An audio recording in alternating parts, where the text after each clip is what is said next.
right, welcome in another Tuesday evening, the Questionable Podcast. You got Scotty Questions here with Meko. What up, man? And Gionne. Hello. Hello, Gionne. How are you today in LA? Fantastic. Oh, okay, that's good. Living the dream. Living the dream? Mm-hmm. Yeah. Okay. Any events we missed in the past week? Anything that you were up to? No. Oh, really? My dream is to be as like smooth and unbothered as John is in life. Really? Yeah. Like John comes on, he's like even keel all the time. Like I aspire to be that at all times. He's so LA. He's so LA.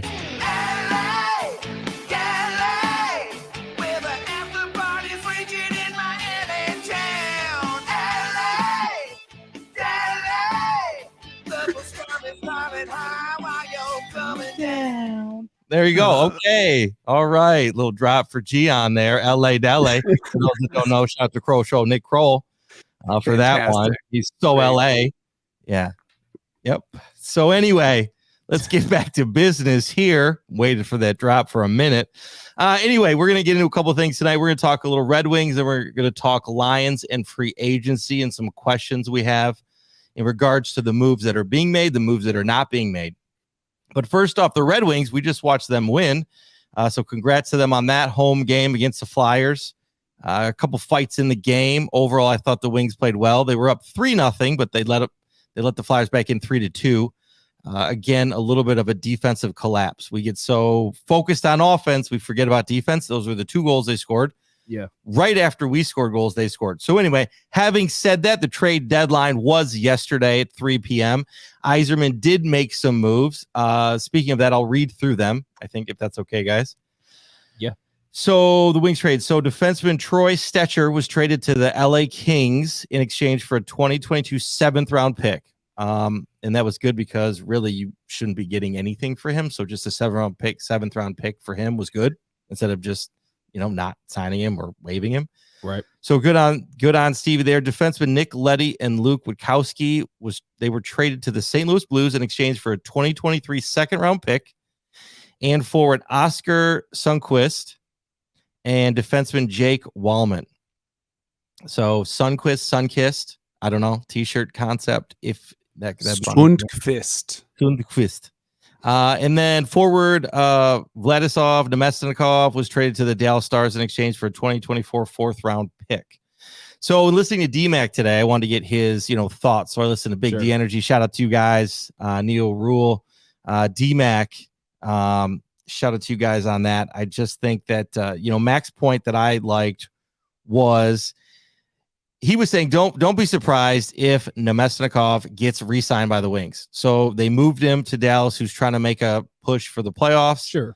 And so don't be surprised if we can get him back, because he was a great addition up and down the ice. Performing pretty he was good. Yeah, he is a good player. So both ends of the ice, we need players like that on defense, right? Our defense is struggling. That's forwards struggling on the defense and our defensemen struggling on defense. So anyway, so that was interesting, Mac to say that. He also said that this is Steve's making moves. So anything that Steve can do, whether to make it 1% better, 2% better, that's what he's doing. He's not just leaving it be, right? He could have just let it be, not pushed it, but he did what he could.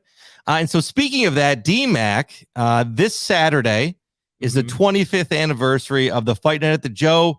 For those that don't know, that was a big fight between the Colorado Avalanche and the Detroit Red Wings. Darren McCarty was the one who made Claude Lemieux turtle like a little punk.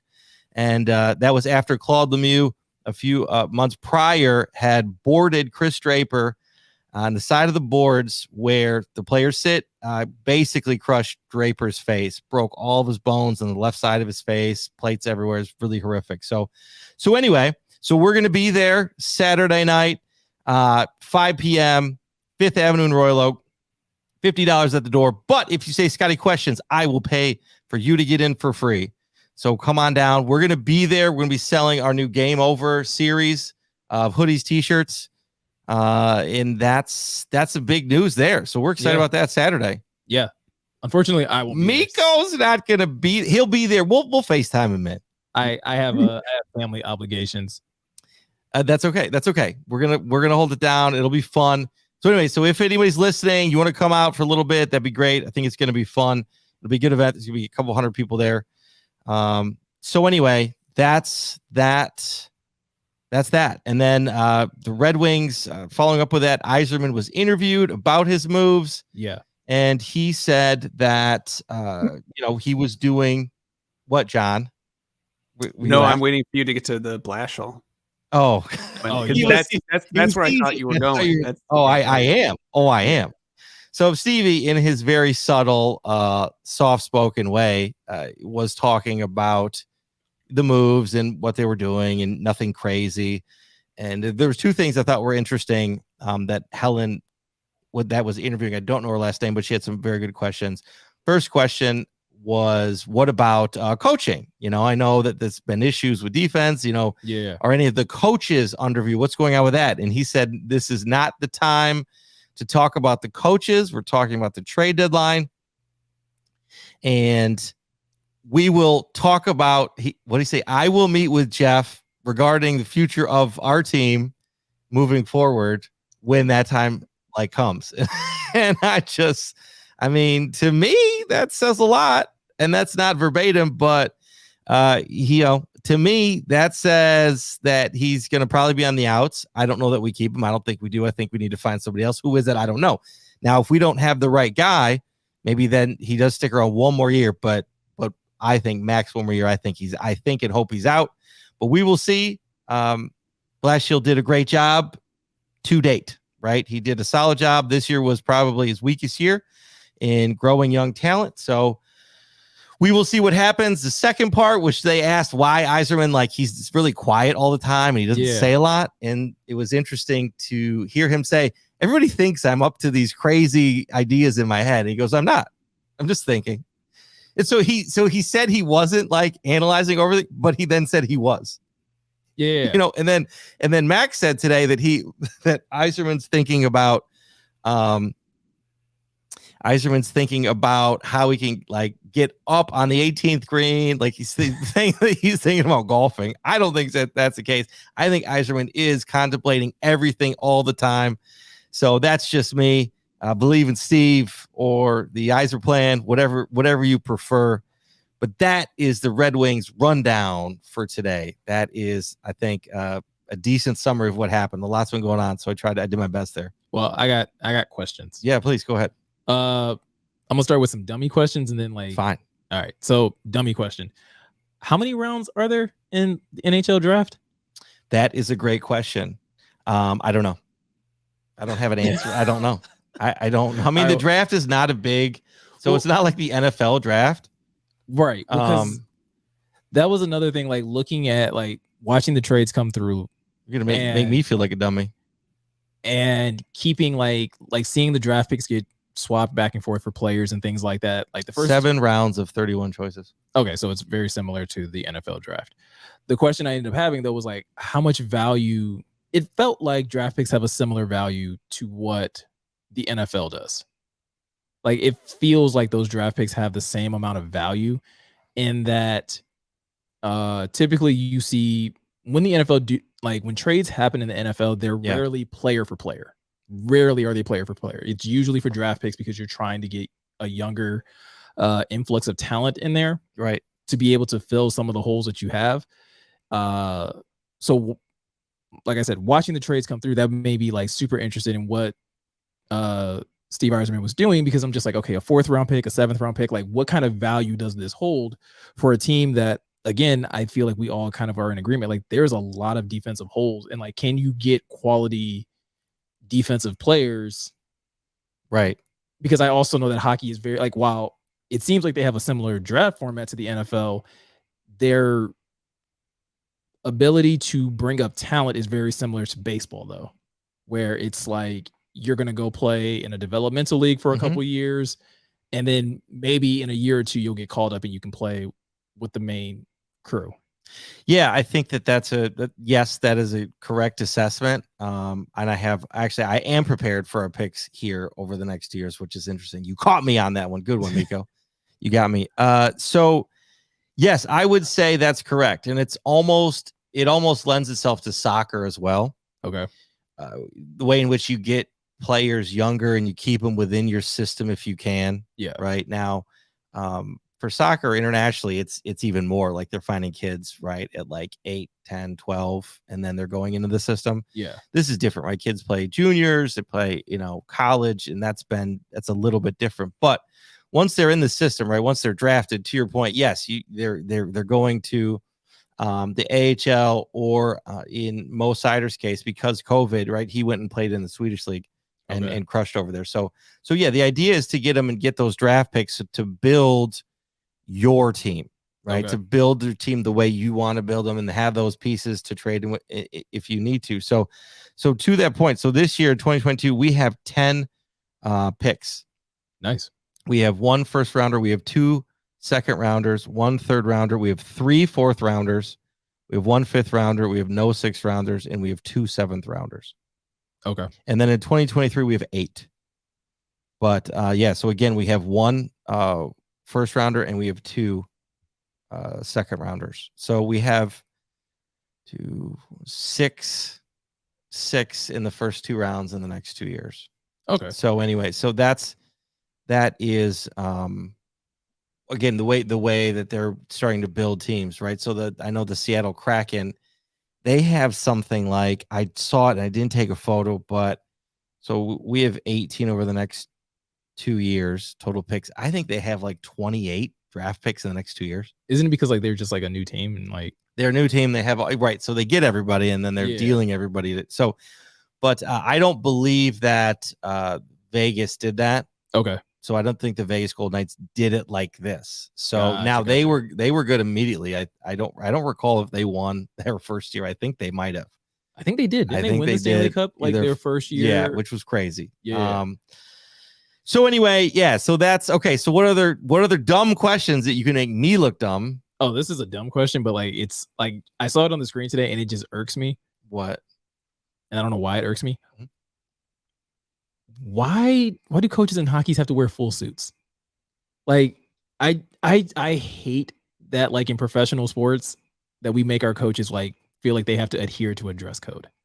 Like you're coaching an athletic event. I feel like you should dress accordingly. So it just looks weird in hockey. That's fair, but it's an element of tradition. I know it's out of tradition. I know it's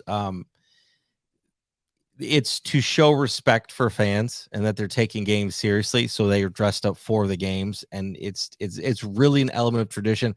Hockey is a game of a lot of traditions that are really old school, right? Like the fighting. Like, I mean, listen to Mick, right? No, like Redmond's it's just a lot of old things, and that's one of them. Out of respect for you, I'm going to dress like the guy who just denied you your home loan. Right? Like I find it odd, like in a sport where people like where a large percentage of the guys that play it are missing teeth. You're gonna be like, no, but the coach has got to wear. I want to see you in that 3-piece. Yeah.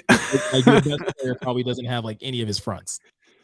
I find that just really ironic in a sport like hockey. Yeah, but that's what I know, right? That's right. I just because I feel like all sports were like that at one point in time, right? Like every sport had coaches in 3-piece suits walking along the sidelines, baselines, whatever it was. And then like I think slowly we've seen like every other sport kind of get away from it, and like hockey's the one that's just like no.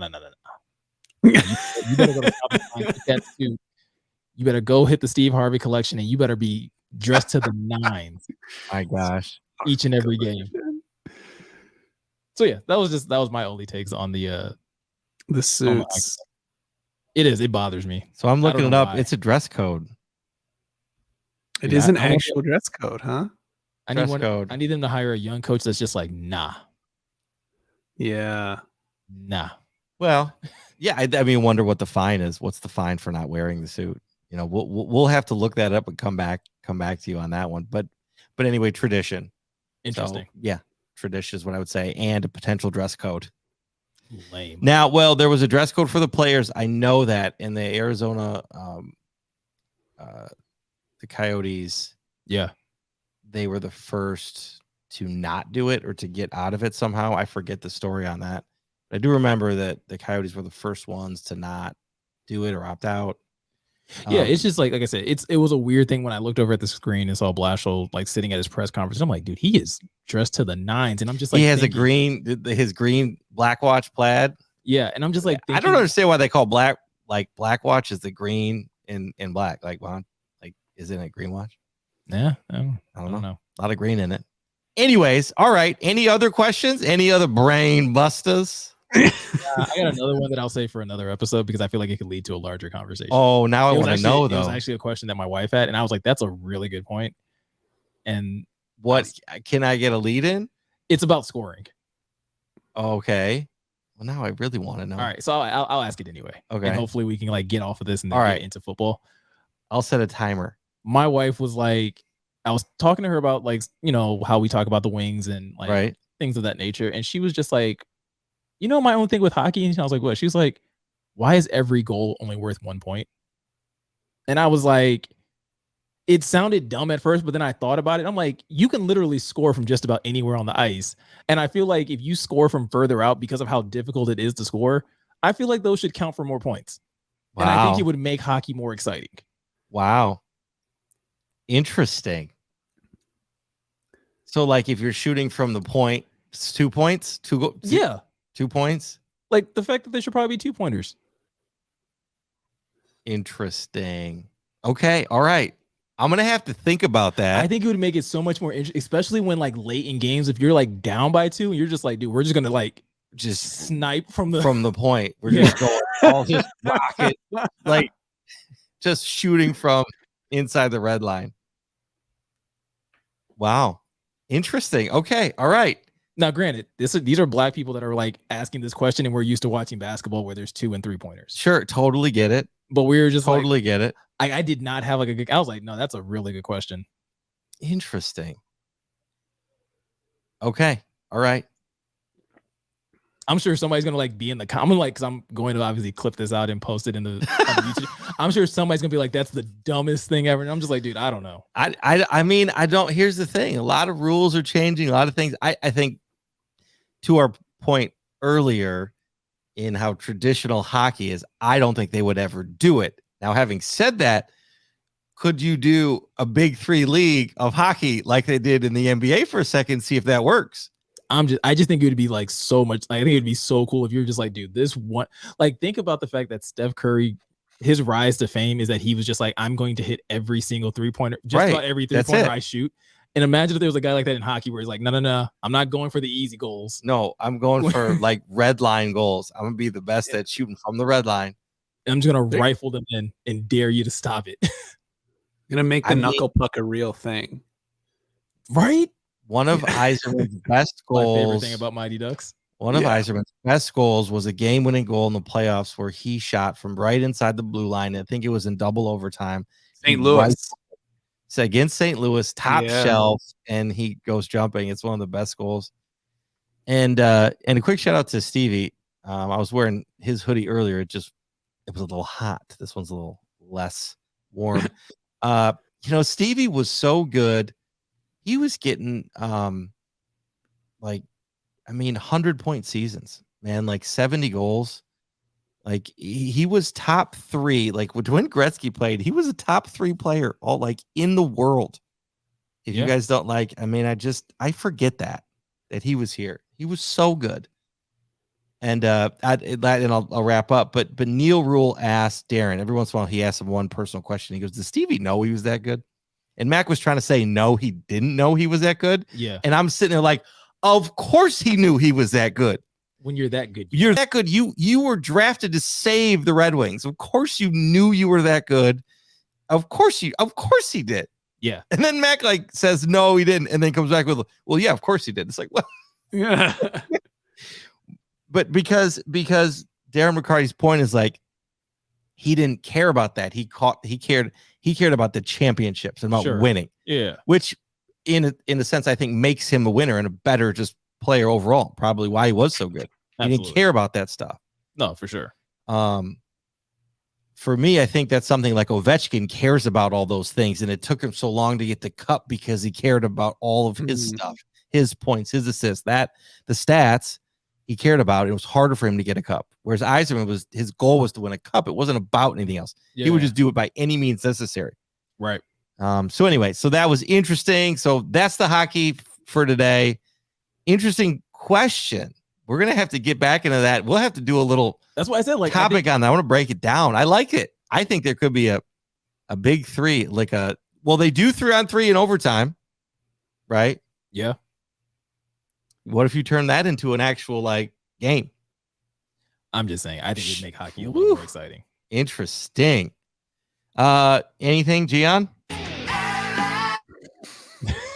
Anything from LA? Got him. I like the little you just goosed it, and you didn't let the whole thing. You just let it. So no. I have nothing else about the Red Wings. That's your new intro. The thunder is gone. It's LA from here on out.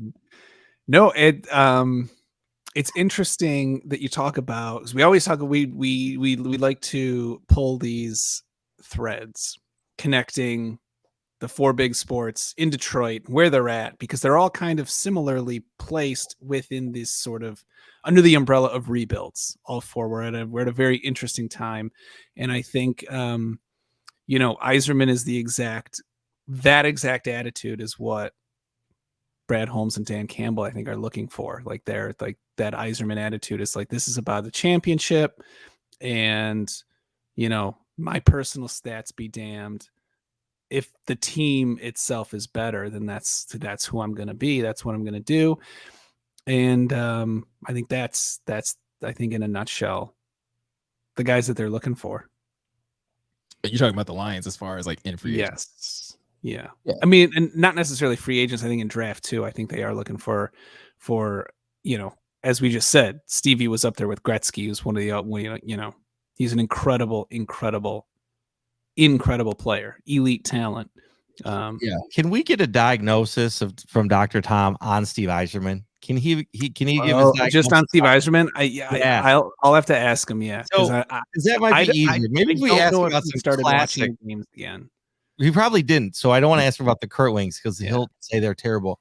But let's ask him about the good old days. Like, what was Stevie Yzerman to you, Tom? He'd probably be like, "Oh, he's pretty good." That's fine. If that's what it is, that's fine. And if that's what he says, I will go to his house and record that. Like I need your soundbite. Either for that or to be like, it's a damn good player. But then you got to ask him why. Like, why? Doc? And he'd probably have some like non-answer answer for you, I think. But that's the whole point. The diagnosis. It's not a diagnosis, right? It's the doctor. The diagnosis. Right. Yeah. That's the play. Anyway, all right. Moving on. Wings. All set with the wing stuff. Okay, let's go. Lions. Free agency. Couple moves. Meko's questioning things. Yeah. No, absolutely. 100% questioning things. Absolutely. John, do you want to break down what happened? I have talked enough so far. Agreed. Okay, can you go ahead? No. So the player acquisition. Okay, you're up. The player acquisition phase continues. As we kind of told our listeners the last week and the week before, don't expect, even Jeremy Reisman, when he was on our program, kind of hinted at this, to not expect huge splashy signings. And that's exactly what we've gotten. And so we've signed, since last episode, cornerback Mike Hughes to a 1-year deal, linebacker Chris Board from the Baltimore Ravens to a 1-year deal. I'm not sure if Chark was signed when we last did our last episode. I believe we did talk about Chark. We mentioned him, because it happened that day, I think. Yeah, yeah. But so he's officially DJ Chark family. Welcome to the family. So and I think we kind of touched on this, that not to expect too much too quickly, that Brad Holmes' idea of a phase is probably longer than a week or two, that it's probably the entire duration of free agency. That said, the moves we've been making in free agency have left something to be desired from certain individuals. Me being one who think he may not be doing enough, and I'm not that person. Okay. I think there is a strategy behind it. We can really take a deep dive, but I think they are looking for high floor players as opposed to high ceiling players at this point. I think in a rebuild, I think you strengthen what were your weaknesses first, and then once there are no glaring holes, then you go out and get the top end talent. Or as Meko said earlier, when we were talking about strategies with basketball versus football, sports with 11 players like soccer, football versus sports with 5 players on the court. It's different. You can shift the team more dramatically by getting high floor players, signing more high floor players can result in a higher net effect than, basketball. You need the elite talent because there's only 5 of you. So anyway, I think that's Brad Holmes' strategy here. Yeah, I think in basketball, you do need at least 2 to 3 elite talent players, and then a couple specialists, right? Football is more of I wouldn't say it's more of a team sport, but it requires more hands in the kitchen to make everything work. With that said, you can't always have elite talent at every single position. There's 11 of you. You're not going to have the best corner, defensive tackle, defensive end, middle. You're not going to have the best of all of those. Hopefully you have a couple guys that are so good that they cover up the deficiencies or the shortcomings of a couple others. But with that said, John, you're right. I'm not upset about what Brad Holmes is doing, right? I don't think he's not doing enough.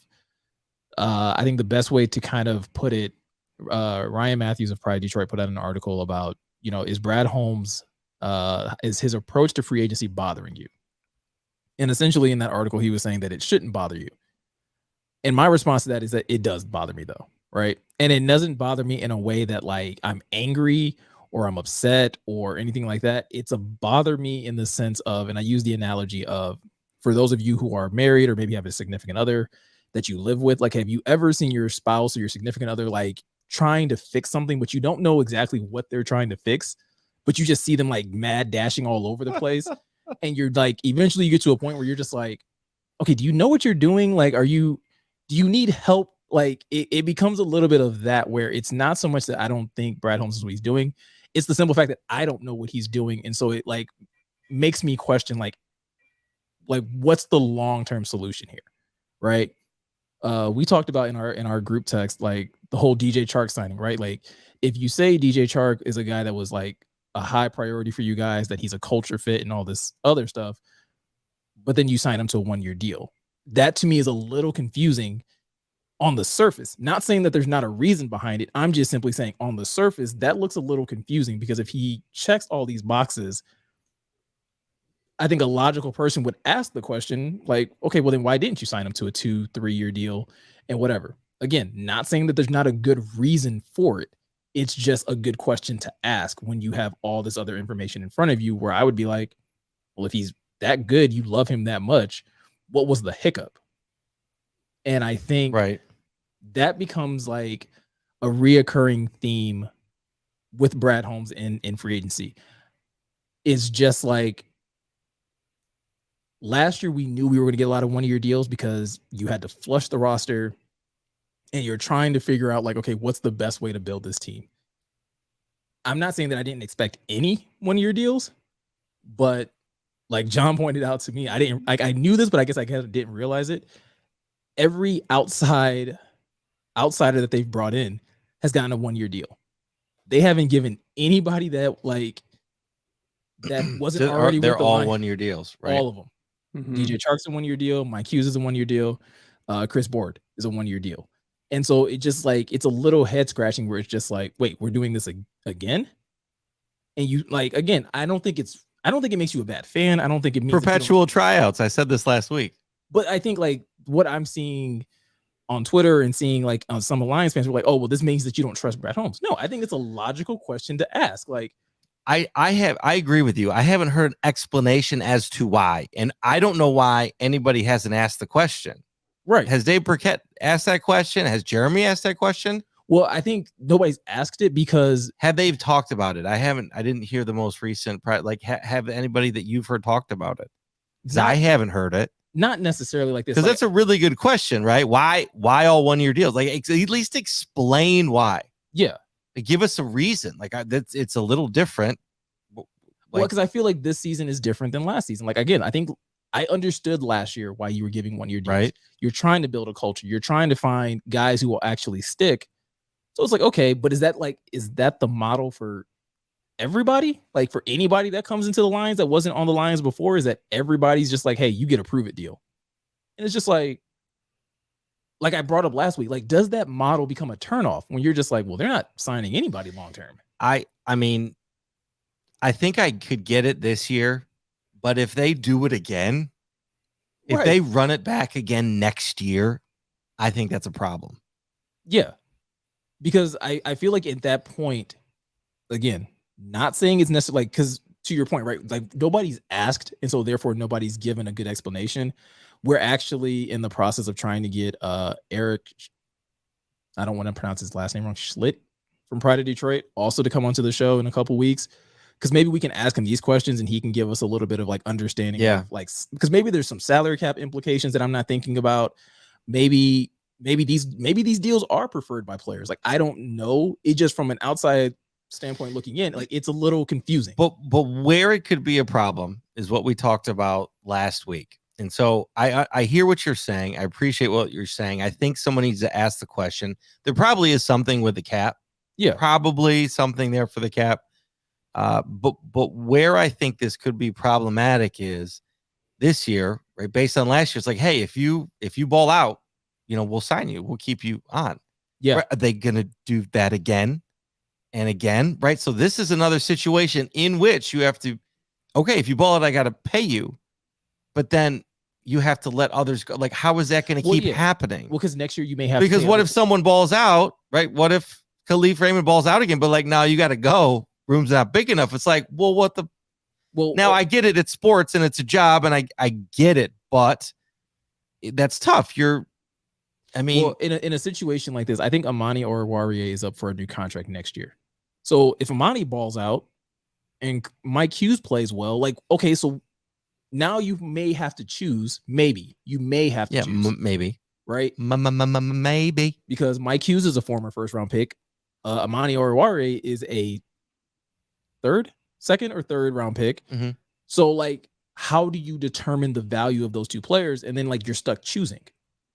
Now, again, it's a good problem to have. If both players ball out and they both play well, right, maybe it rectifies itself. Like I said, that's why I do want to get somebody like an expert on here to talk salary cap, to talk, maybe has a closer, like, insider perspective of what the Lions are doing. Right. But my biggest thing is, like, I don't think there's anything wrong with asking. I don't think that means that, like, sure. I'm not saying that Brad Holmes is doing a bad job. I'm simply saying that from the outside looking in and looking at things on the surface without having any context, without knowing what's going on behind the scenes, there are some moves that are a little questionable. No pun intended. That's fair. Appreciate that. And to your point in regards to this, so John, in your reporting, did you say that they were not going to make any splashes in free agency, or they were not going to, right? There was no plans to? Do we remember, Meko? Personally, did I say that? Did they say it? What was the understanding in free agency? We were going to make splashes, or we're not going to? I don't think they ever said. I don't think they ever tipped their hand that much. But I think Jeremy Reisman said he didn't expect, like, got it. Okay, that's Godwin or Devontae Adams level. Jeremy's reporting, not Gionne's. Yeah.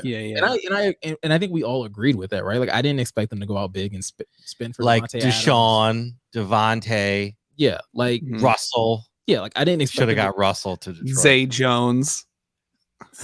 Right. Like, I didn't expect them to go out and, like, break the bank by any means. And I'm still not saying they break the bank. But John asked a really good question before we got on the show. John, do you want to, like, tee that up? Because, like, I thought it was a really good question that he asked that, like, is in regards to how I would, like, what would make me feel better. LA, So, well, first I wanted to say Oruwariye was in the 5th round. Okay. The only reason I know that is because that was when Tavai was picked 2nd, and I know like a bunch of people had Gionne. A lot of people had Oruwariye as the 2nd round pick, and then he just kept falling, and then we got Tavai, this John's favorite person ever. Also worth pointing out, I was a huge fan of Amani coming out. Yeah, well, huge fan of Amani. That was the cope. That was like that in the Lions like online community. That was the cope. Was you may have been upset about Tavai in the 2nd round, but just swap Oruwariye.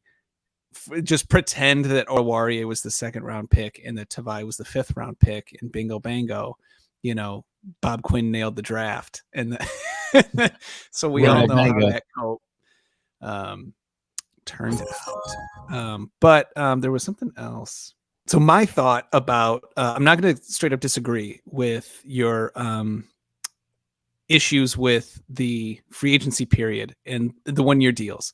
The only thought that I have is, and again, this, I don't know that this is true, but my only thought is DJ Chark, whether it's warranted or not, has a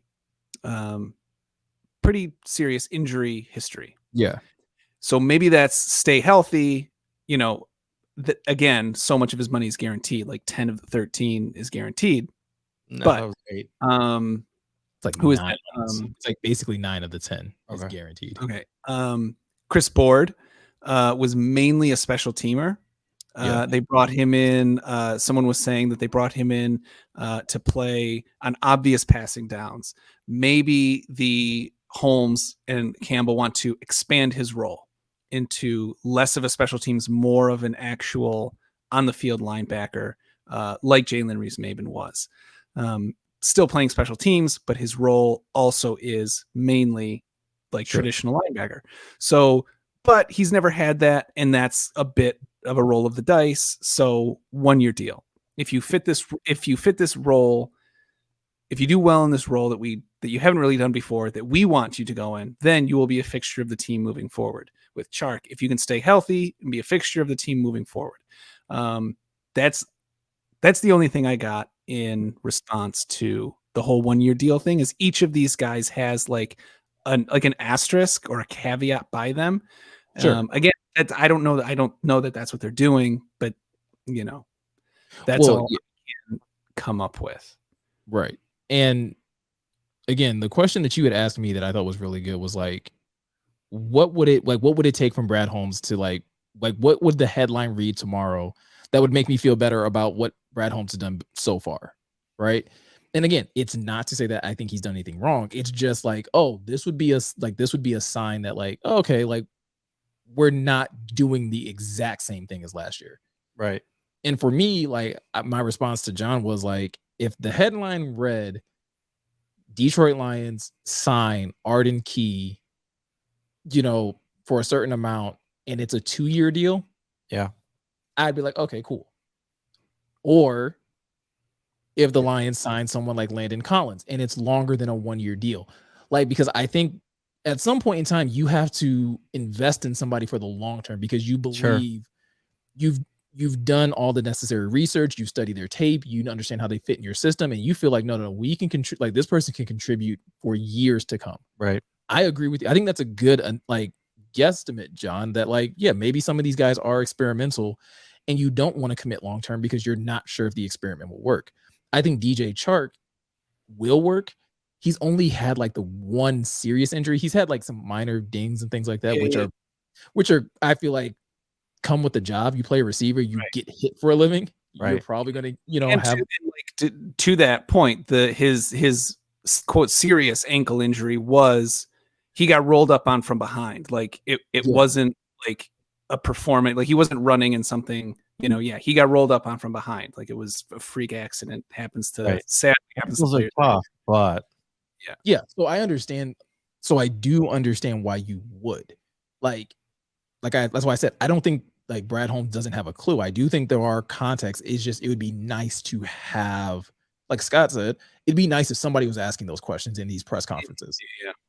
right? And granted, I'm sure Brad Holmes will have a giant press conference afterwards, and these questions probably will be asked. Like, I hope hey, so. well, because I feel like If not, we should ask Jeremy to ask them. well, yeah, we got We can get our questions in that room. You think? Yeah, Jeremy would probably do it. He totally would. I mean, if it's a good question, he didn't think about it. Yeah, but I think, and the reason people may say, well, that's a dumb question to ask, or you're overthinking it. Hey, Brad Holmes, this is a question of Jeremy Russman here. This question was from Questionable Podcast. They want to know. That would be an awesome shout out. But a reason, like for the 1 year deal stuff, right? If you feel like that's a dumb question, or you feel like it's a dumb thing to be unsure about, I do believe Brad Holmes was asked about this, about like, hey, do you foresee yourself giving out a lot of these 1 year deals again? And I strongly feel like I strongly believe that he said something along the lines of like, well, that was last year's model. Right. And again, he didn't say that they weren't going to do it at all, but he did kind of like say like, well, that was last year's model. We're looking to hopefully invest long-term into some of these players. So it's like, okay, cool. You invested in your own guys that were here the year before. I just want to see one or two. And it doesn't even have to be big. It doesn't have to be big and flashy. It doesn't have to be, a ton of money to a guy, because I think that's the other thing that Brad Holmes has done well, is how he's broken down these contracts and where he's allocated money within signing bonuses and things like that, so that guys get paid, but the Lions themselves are not on the hook for the long term. There's not a lot of dead money if they decide to go in a different direction. So he deserves a lot of credit for that. I'm with you. I think he can get into trouble if he keeps doing it. He's got to be smart, and he's got to stop. Like, I get it. Mm-hmm. He's trying to set us. I think, to your point, he's trying to set it up so he can go any way he wants, any way that they need to.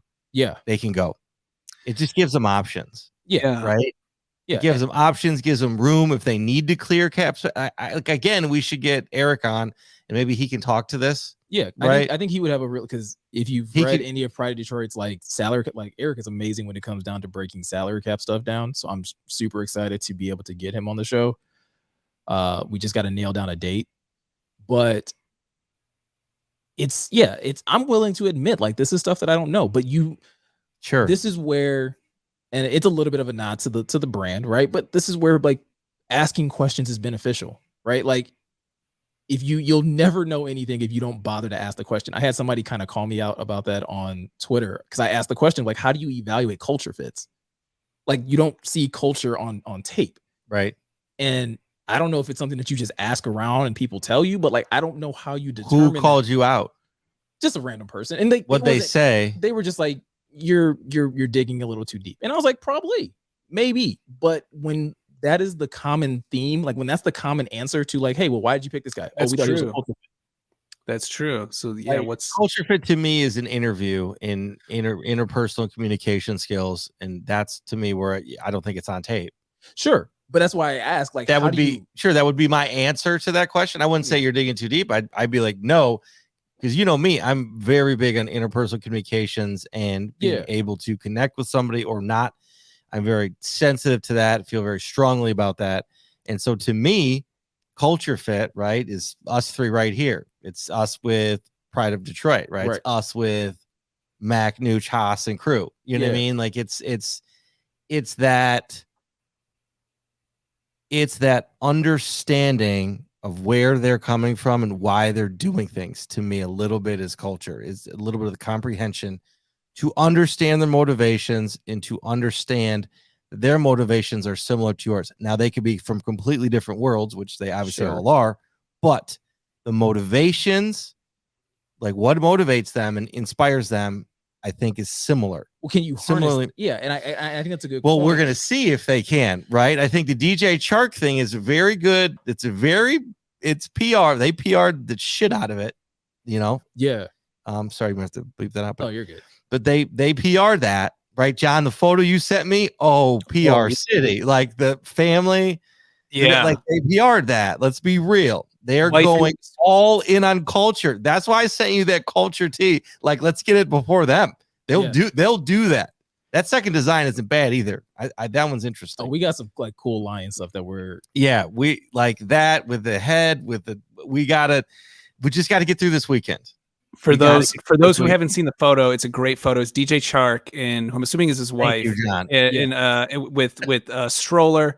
It's a great photo. Dan Campbell is like reaching into the Into stroller, the baby. smiling, and Brad Holmes Hopefully is his behind him hands are just laughing. sanitized. Yeah.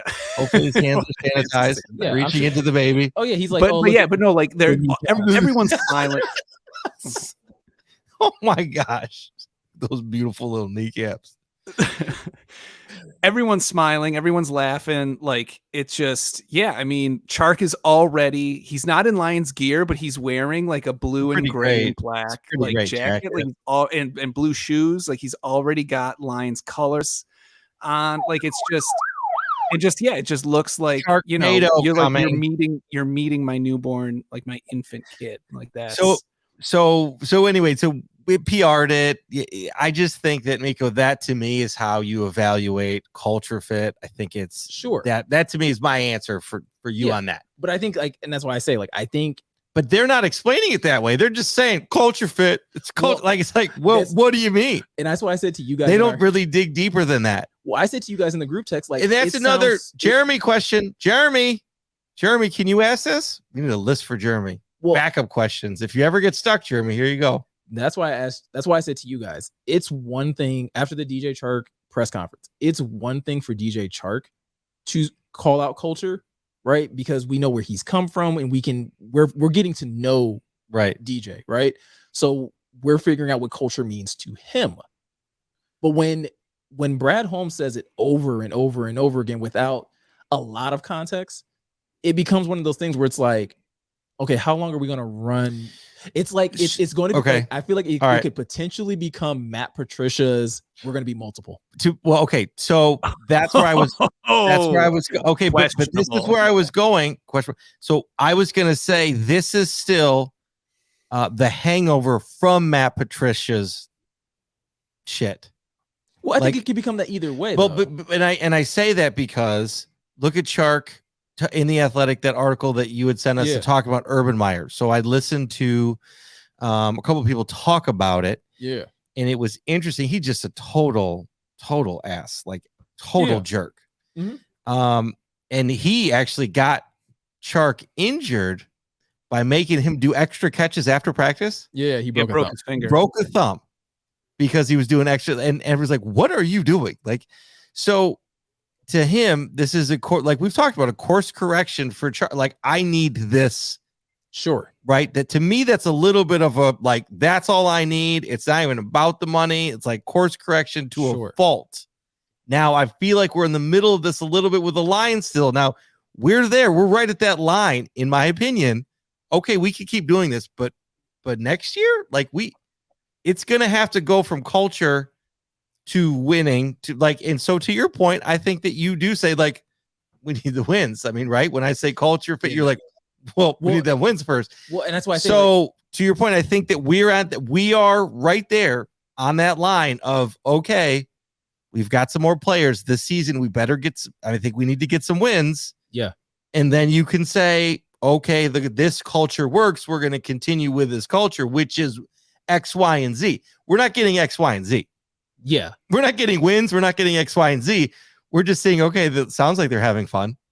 well, and again, If they look like they're having fun, and like we've said over and which over is nice to see, well, yeah, and like better than what it was. like we've said over and over again. I am not saying culture doesn't matter.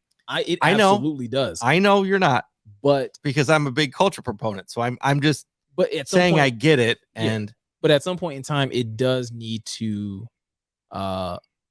I if I can get a little bit of context behind it, right? Hey, sure. Brad, when you guys are evaluating culture, what are you? And maybe they've asked this question and I missed the answer to it, but it's a good question. Just like, hey, what are you looking for in culture? Because culture fit can look different for every person, every position. Like to your point, Right. you got to figure out what motivates somebody. Sure. I want to go back to last year's draft when we were talking about culture.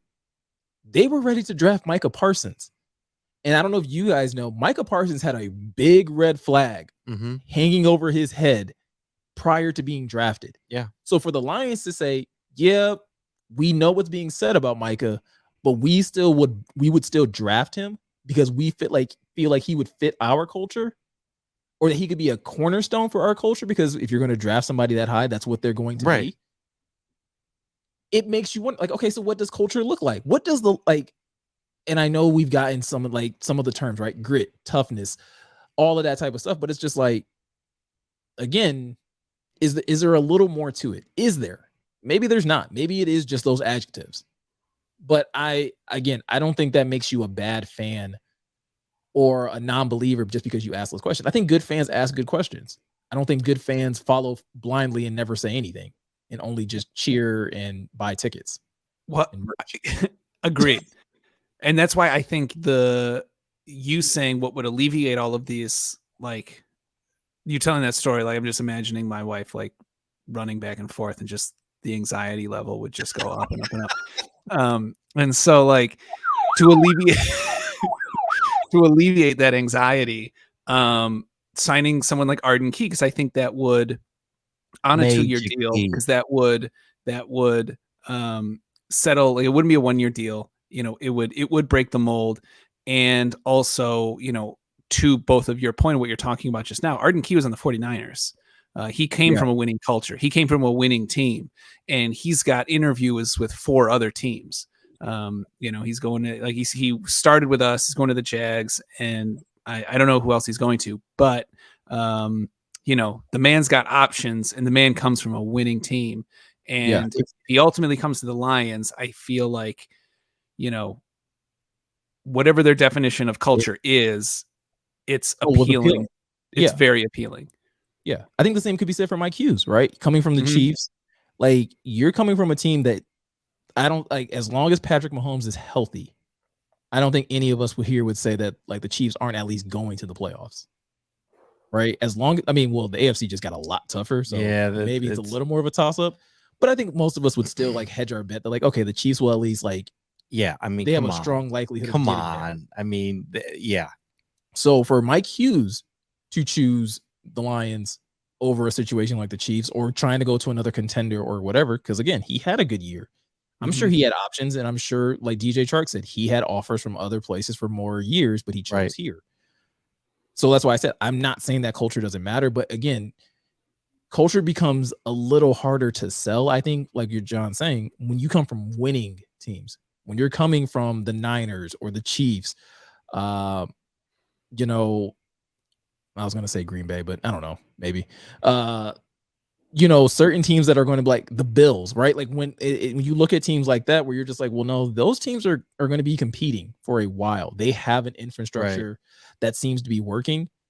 It seems easier to pluck talent from a team like the Jags, or a team like the Browns, or a team that's going through dysfunction like the Giants, or even like the Dolphins, or, man, maybe even Green Bay, with some of the turmoil that may be going on behind the scenes. Like, it's easy to pluck talent from those places, because while it may be harder to, in my opinion, to maybe necessarily tell if somebody is a culture fit, you can absolutely tell when an environment or a culture is bad somewhere. You can see that from afar and be like, no, we can probably get some talent from there, because there's probably some guys over there that aren't happy. Yeah. I'm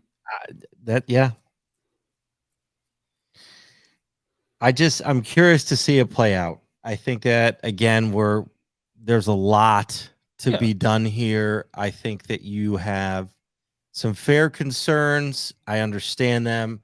I'm with it. I think, again, they're flirting right on that line of, you know, just they're right there, and they got to keep moving forward. They can't get stuck. Yeah. Right. They really got to push through and keep doing what they say they're going to do.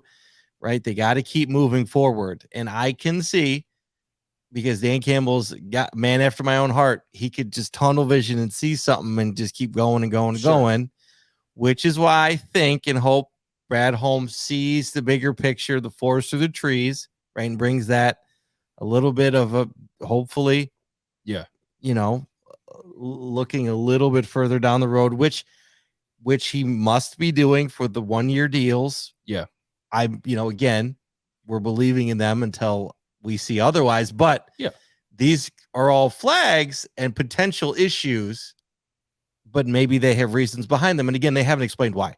So I think that's really what we want to hear, is why. And we heard nothing from Sheila in that. I don't know if you guys heard the interview from Sheila. You know, I mean, good job. It was a solid interview, but like It's not like she said anything. So like there's nothing we can decipher from it. I think she said enough. Lions fans. I think she said enough without saying like a ton, right? Like I don't like she's obviously That's what I'm saying. It was a solid interview. She did really well, and I get it. Okay, we're going this way together. Yeah, I think the biggest thing that, like, again, even just seeing Sheila sit down and talk about the team and talk about her general manager, talk about her head coach, and talk about her coaches. That's what I'm saying is we haven't like, really had that. So yeah, that's like good to see in general. It's seeing that PR team. It's PR team. Well, because maybe we could have handled Deshaun. Well, because it's a criticism, right? It's been a criticism of the Lions about, well, you don't hear from ownership, or people want to say that. People like Valenti want to say your ownership doesn't care about you, or they don't care about winning. To sit Sheila down and say, yes, I do, and this is why, and this is why I have faith in what we're doing. Now, it's up to you as a fan to decide if you want to take it or leave it, but also understand she doesn't have to do these things. Right. I thought it was a change, and it's a good change. Right. I think, yeah. So if we're talking about signs of things improving or things changing, this is a sign of that. Doesn't mean that you're going to get every change that you want. But that's it. Yeah, there's a lot changing. Yeah. But is it moving the way we need them to? I think that's what I was getting at, right? There's going to be there's a lot of changing, but it's got to keep moving in the direction they're saying it's going to go, and not get stuck in a tunnel or rabbit hole like Dan Campbell. You know what I mean? Or like, you know, I do all the time. Well, I think the biggest sign of that is that rabbit hole. The biggest thing will be, honestly, like, is if the plan continues to work, then that's great, right? The question will be, what happens if the plan stops working? Like, what's the pivot? Well, that's great question. Great question. And is that why they have these 1-year deals, in order to be able to, like, how does that help? Right. Because and I think we have seen them pivot in one sense, right? Like going from the 3-4 defense to saying like, hey, we're going to do more 4-3. Yeah. That's a pivot. Okay. That's a pivot from looking at like how your defense performed and like reevaluating the players that you have on defense. And you're just like, do you think they pivot to Malik it too? Ho! So after his pro day today? Sorry, John, that's the best drop of the year. John, do you want to speak to this first, or do you want me to? John's rolling his eyes for those that can't see.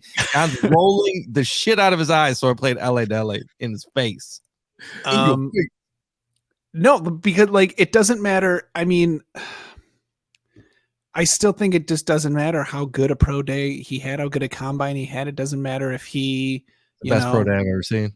If he had the best pro day in the history of the NFL, best pro day in the business, right there. I've watched a couple. It doesn't change anything about the Lions' needs. It doesn't change anything about the Lions' debt cap. It doesn't change anything about the Lions' contract issues with Jared Goff. Like, you are on the hook for $22 million to pay Jared Goff this year. Sure, you can draft him and have him sit a year.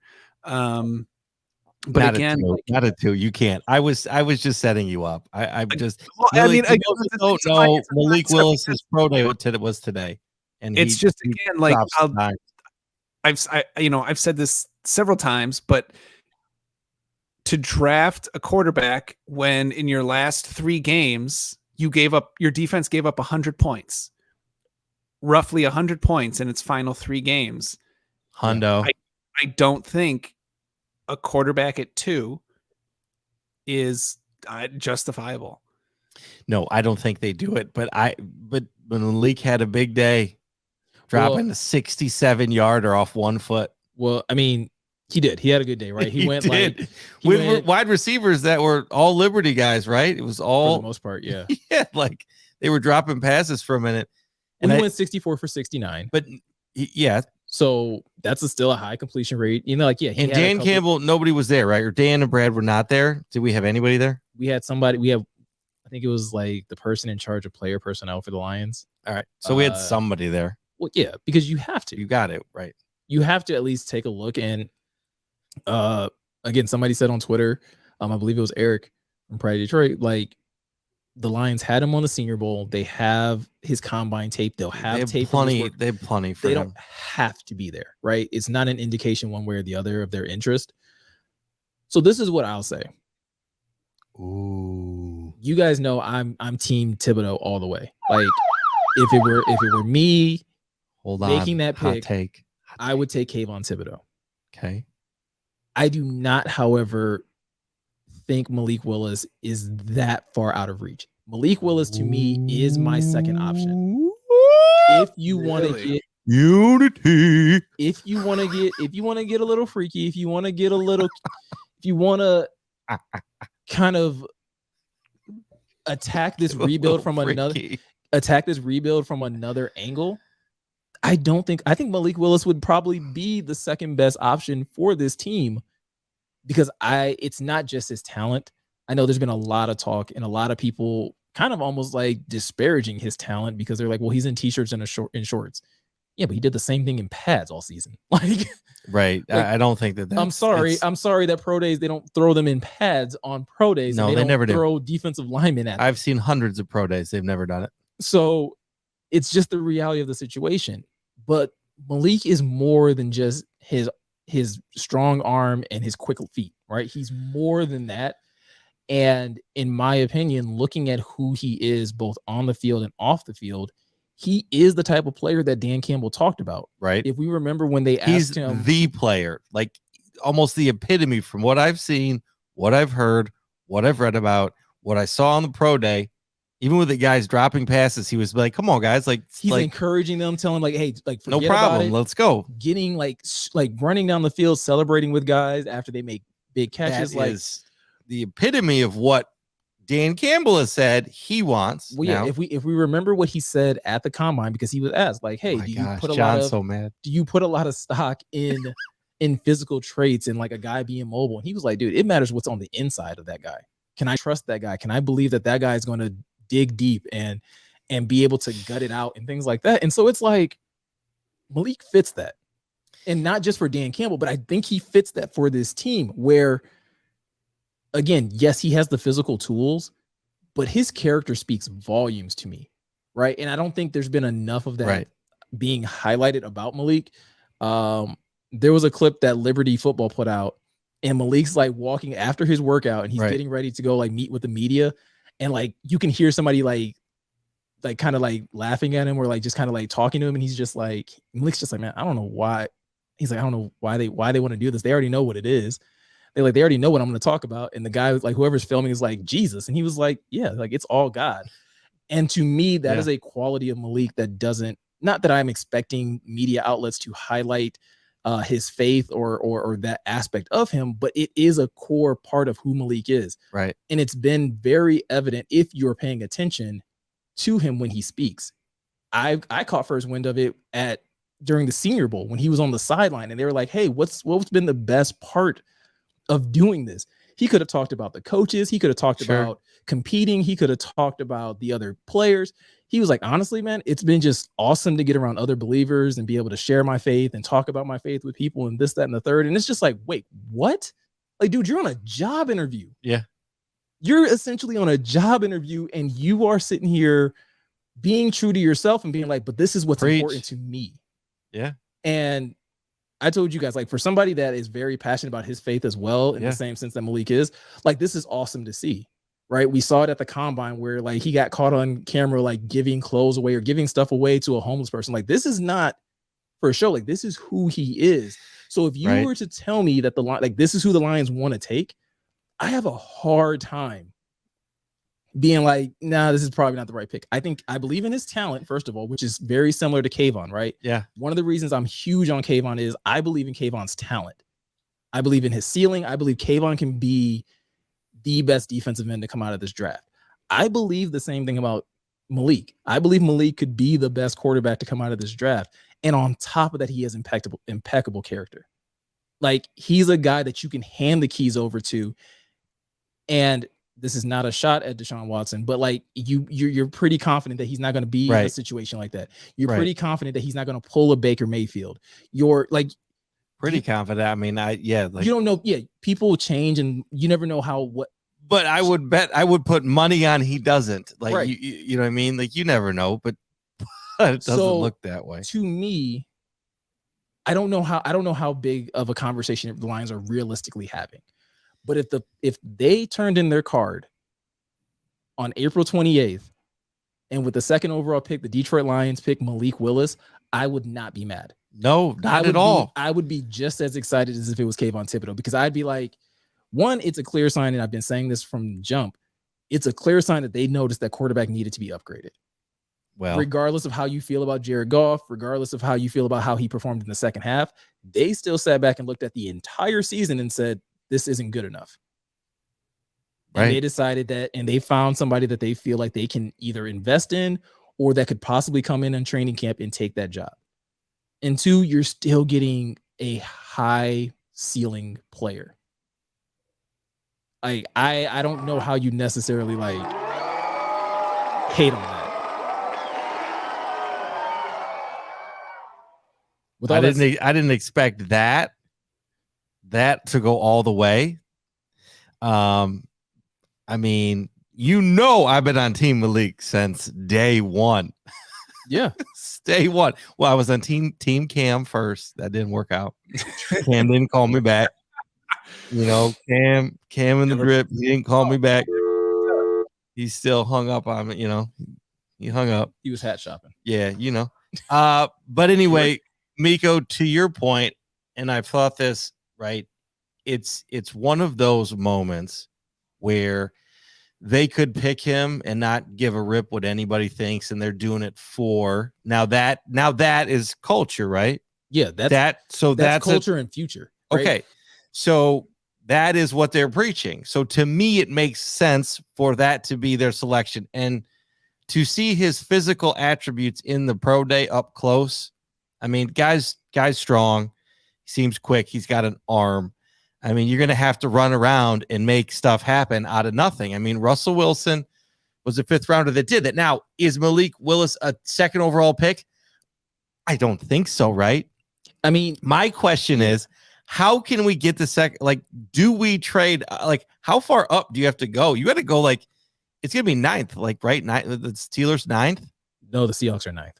Well, the Seahawks or the Steelers. I mean, he's not going to drop. He's not dropping out of. I don't know if he drops out of the top 10. I don't think so. Probably not. Seahawks probably take him. You have Seahawks. You have Carolina. They all, but I think that just that his character has jumped off the screen. I think there's something to be said about that.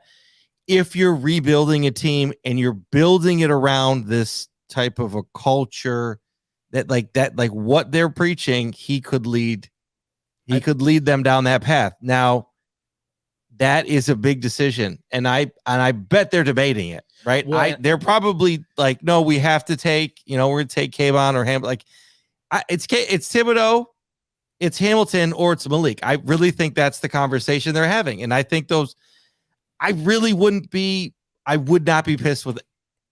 I probably would be like the least excited about Hamilton. I was gonna say I wouldn't be pissed about either. Hamilton would be what, John? I'd agree with that.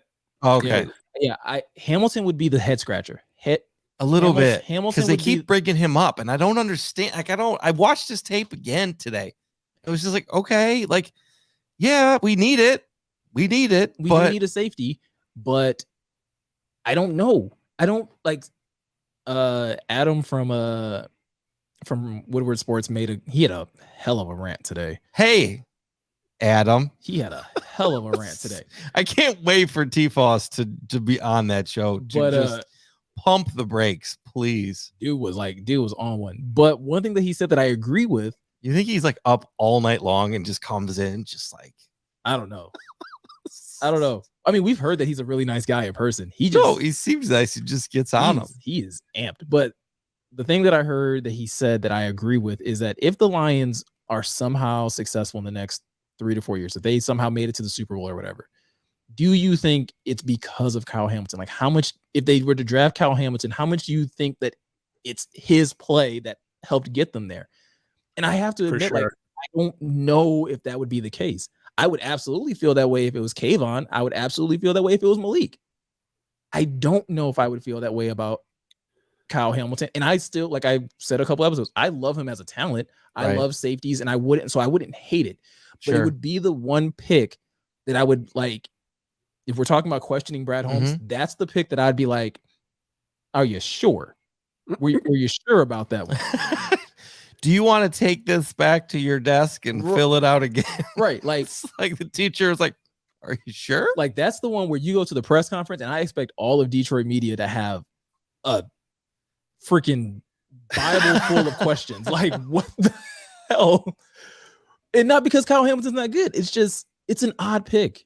And then I think like the other guys that are being discussed, Trayvon Walker, Jordan Davis, maybe those two guys just feel a little like reactionary. I feel like you're probably reacting to their pro days and their combines, and I don't know. Correct. I don't think that. I think I'm not saying it's bad, but no, I just don't know. I think that it's. I think we're really in the. And here's the thing too. I did hear this today. Remember, didn't Bosa slip to 2, and Baker was taking 1? Was that the year Baker with Bosa went together? Yeah. And Baker was first, and he wasn't supposed to go first, and Bosa was. Nobody thought Baker I mean, was going first. Here's the thing. Hutchinson could slip. I mean, they could change their mind. I doubt it, but you never know. That would be the interesting thing too. And then if it does, do you take him? Probably. But then you've made up your mind for Malik. You're like, whoa. Hey. What's going on? April 28th can't get here fast enough. I know. That's all I can basically say. Like a month away too. That's so much to do before then. Oh my gosh. Anyway, so Malik, John, anything else? Any rebuttal to my Malik rant? Anything else other than Malik? How will you be if they pick Malik? Okay, so Thibodeau, Malik. Like I feel like it would be. I wouldn't be mad. I would be. It would be a little head scratching. I would have to do like the side eye a little bit. But in that, as you laid out very well, like the case for taking him, like if they do, I didn't know that about his faith. I'm seeing them, the giving the close at the combine, you saw that? You didn't see that? No, I did. And I certainly would not be as upset as I would have been maybe a few weeks ago. But upset's not the right word, but because again, I, as I think everyone on here, am still in Holmes we trust. And if this is their guy, then this is their guy, as Jeremy said when he was on. If he's your guy at 30, if he's your guy at 32, then and he's not gonna make it. If he's your guy, then you get him at 2. Like that's no ifs, ands, or buts. And the combine showed this draft is really deep at defensive end. Right. So do we want to pick? Are we going to start picking who we think? What's going on? I still with me. I mean, Meko convinced me a few weeks ago. It's going to be Thibodeau. Yeah, I'm still team Thibodeau. I think so. And here's the kicker, though, right? I'm always good at these. You're going to take a kicker at 2? No. You terrible. I don't think that one deserved an LA deli. That was too lame. That was like a bad dad pun. That was LA deli. So LA of you. So the conspiracy, this is the kicker. If Meko's conspiracy is true, then obviously they're taking Tibbs. Mm-hmm. But if that's not true, if the Lions were not on the phone with Thibodeau at the combine saying you can bounce cool later, who is that? And he left. Like, to me, well, I just, that's a tough one. Well, like I said, I even said in that, I did say in that conspiracy theory, it's either the Lions or the Texans. Right. So if it was the Texans, then I'm the Lions. That is really not what we're talking about here I think it would almost make Malik feel like it would be Malik at 2. That's what I'm saying. That's what I'm getting at. So I'm thinking they're going to take him at 2. And I think no one was there because they already knew. They coach him at the Senior Bowl. To your point, I think they go Malik at 2. I think that I don't know. I that's my gut. My gut is that one, and they're going to do it, and they're just going to be like, well, let's go. and then they're going to draft all defense after that. Maybe a one wide receiver at the end, and then all defense. Yeah. That's what they would do. They would do Malik, a wide receiver, and then defense.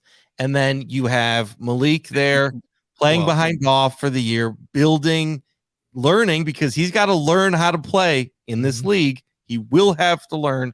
Yeah. And yes, you're going to spend a second pick for somebody that won't play probably until midseason. You got to get a package and a set together for him to play, because he will play, because Goff couldn't last the whole season, right? He got injured.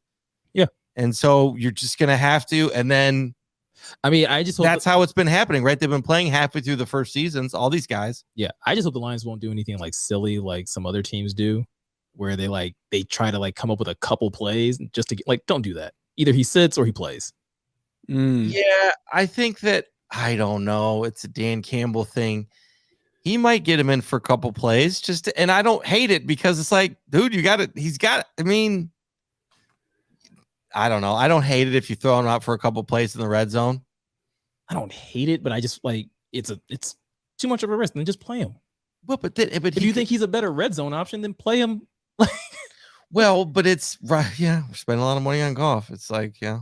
So, anyways, so I thought that was a good way to end. So, it's been a good episode. We got some deep diving into the wings. We got LA Dele numerous times. Us dropping the biz. We got to talk about the GM, the owner. We actually got it all in. We got the owners in. I didn't think we would, but we did. We're gonna have to start talking Tigers a little bit here. Tigers spring training. We're gonna have to. Gonna have to. Not until after opening day, though. I don't think we do any spring training. Well, we got to talk like opening day, like as it goes up. We got to talk about a little bit what's going on. It's just how they blew the Correa deal. Fucking idiots. According to Valenti. I agree with him on that, though. Oh. All right. Okay, guys. Yeah, I think that's it. A little long today. Appreciate it, though. But I think we're all right. Yeah, we're about we're good. Yeah. We're good. So anyway, again, reminder, this Saturday, we're going to be at 5th Ave in Royal Oak with Darren McCarty, the Fight Night at the Joe Reloaded. We got the Game Over series. That's going to go live on the website in the next couple of days.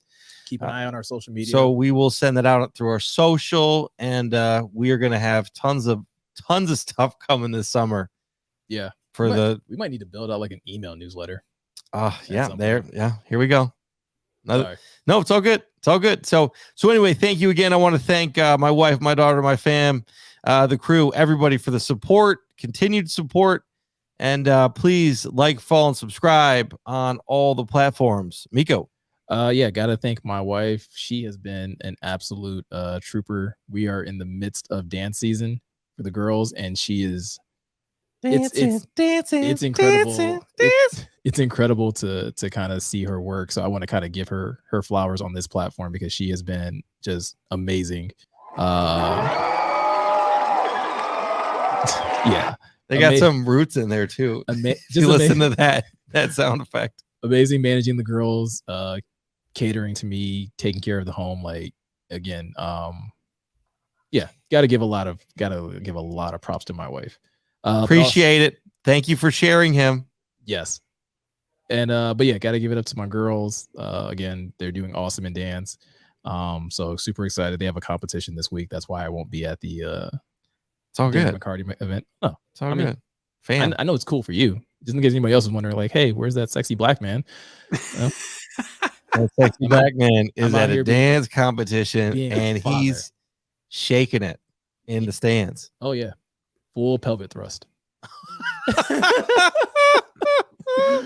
pull it over.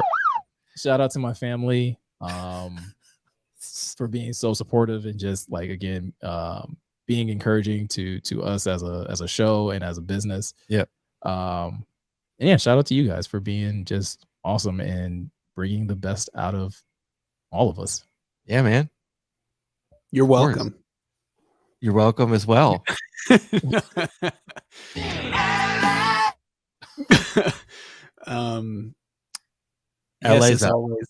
as always, thanks to my wife.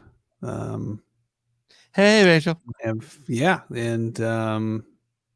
that's the only person in my life. Wow. That's the only person in my life, period. Like literally. That's it. Like, okay, bye. Shout out to Yeah. Mittens. Yeah, no Mittens. What about I us? mean, I feel like that's Garbage. thanking your cat on a that's Well, that's I feel like What about the two guys on the podcast with you? yeah? What about Eh. Vanilla Ice and Sexual Chocolate? Like what? Hey, No, thank you guys for doing this, setting it up, and thank you, Scott, for pulling that LA to LA. That was a great surprise. That was quite the treat. you're welcome. Yeah, The Gionne special right there. That's one of many coming. awesome, love it. Yeah. Okay. All right. Well, appreciate it, guys. Again, thanks for listening. This is the Questionable Podcast. Out.